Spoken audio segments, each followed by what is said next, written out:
minha gente, sou Raíssa, estou chegando com mais um podcast do blog Softball Não.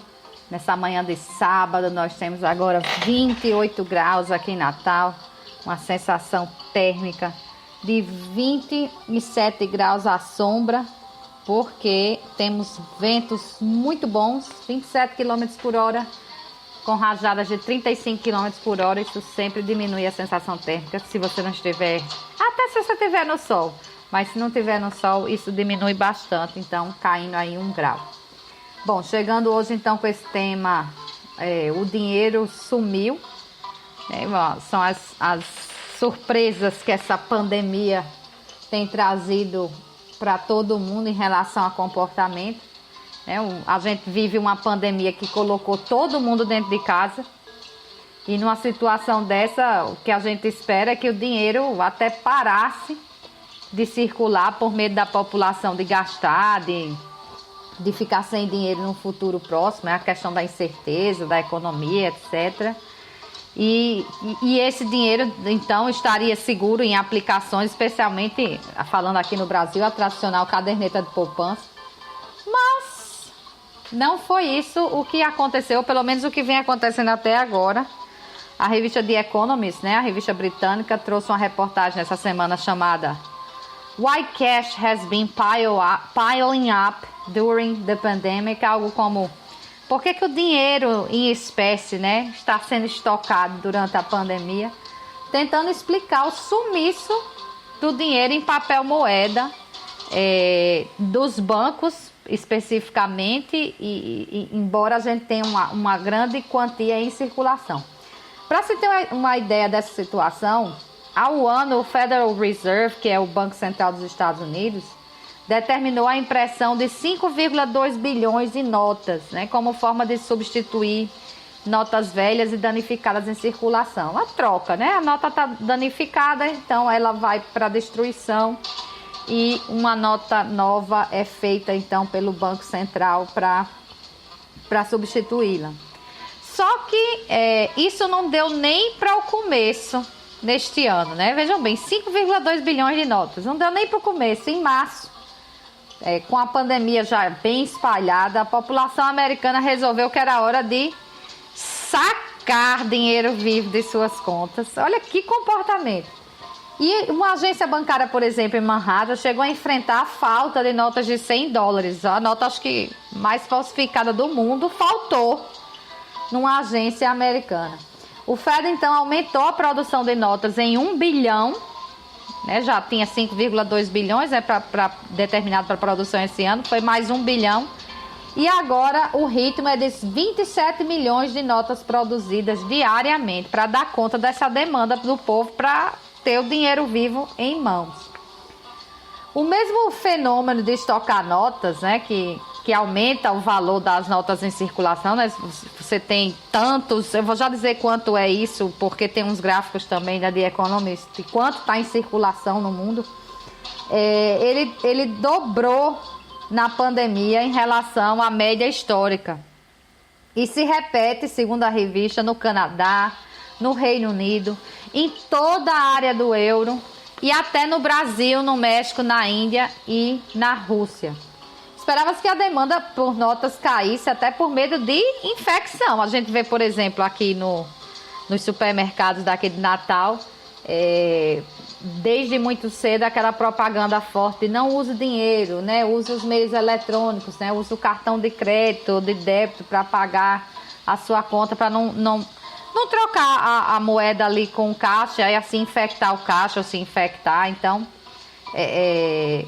era o que se esperava, que esse medo da infecção e com as lojas em geral desencorajando os clientes a pagar com dinheiro vivo e encorajando, então estimulando, dando preferência a métodos mais eletrônicos. Até acho que agora começou a fazer muito sucesso o tal do cartão que paga por aproximação. Confesso que eu não tenho, nunca usei, não conheço, mas deve ser o máximo, Você aproxima, paga, não precisa nem entrar em contato com a máquina, digitar, nada.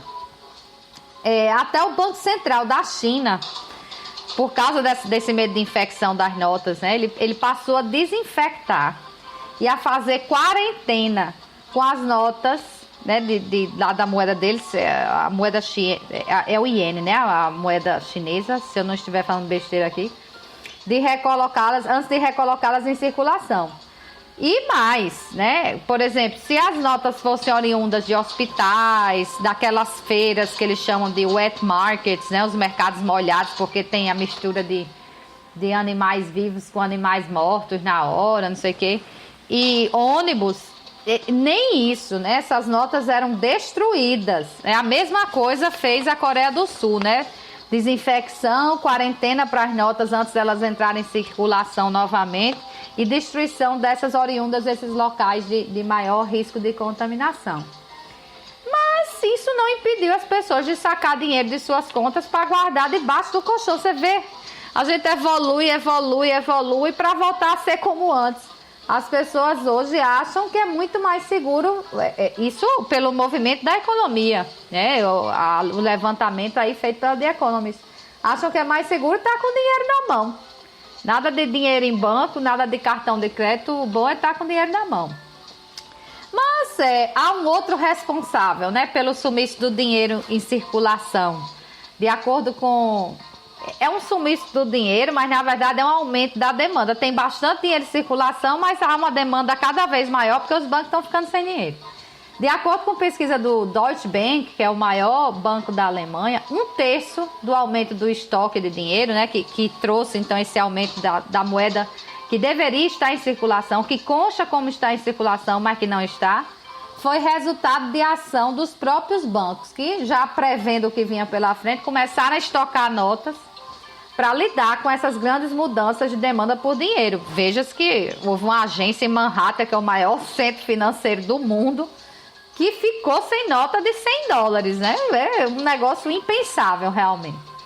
Bom, indícios também apontam para um decréscimo nos depósitos maior do que o acréscimo nos saques, ou seja, mais do que as pessoas irem sacar dinheiro, e elas estão indo sacar dinheiro nos bancos, mais do que isso, elas pararam de depositar. Aí também entra a questão de desemprego e outras coisas, né?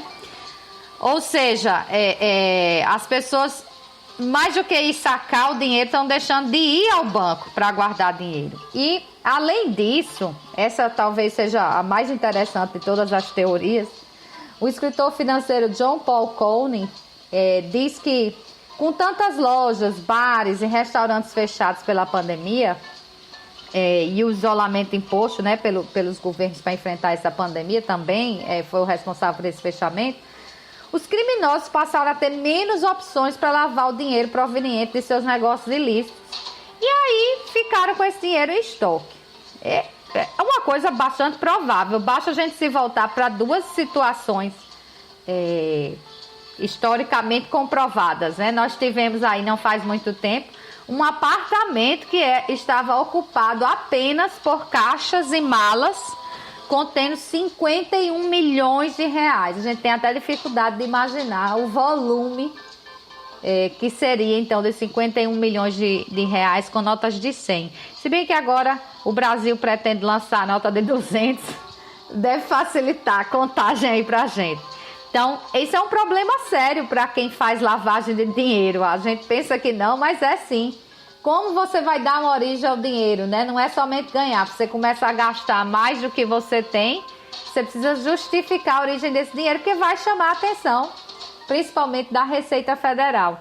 Nós temos um filme, eu agora não vou me lembrar o título, infelizmente. Passou no cinema, acho que no ano passado, com Tom Cruise, que é uma história verídica de um piloto que começa a trabalhar para o Serviço Secreto Americano para fazer contrabando de armas, acho que para Nicarágua.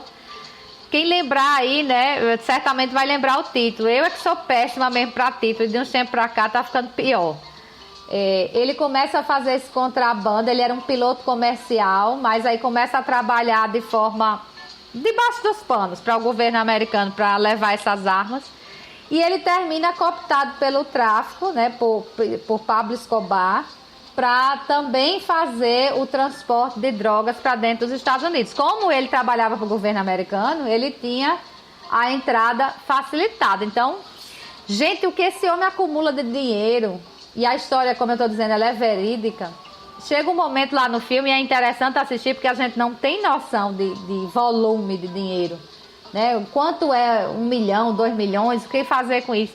Ele cava, né, uma vala lá numa das propriedades dele para enterrar sacolas e mais sacolas e caixas e malas de dinheiro, porque não tem onde botar, né? Então são 2 exemplos históricos, esse do apartamento aqui no Brasil com as malas, né, e caixas com 51 milhões, esse do filme bem retratado lá por Hollywood, né, um filme com Tom Cruise, e é uma história verídica.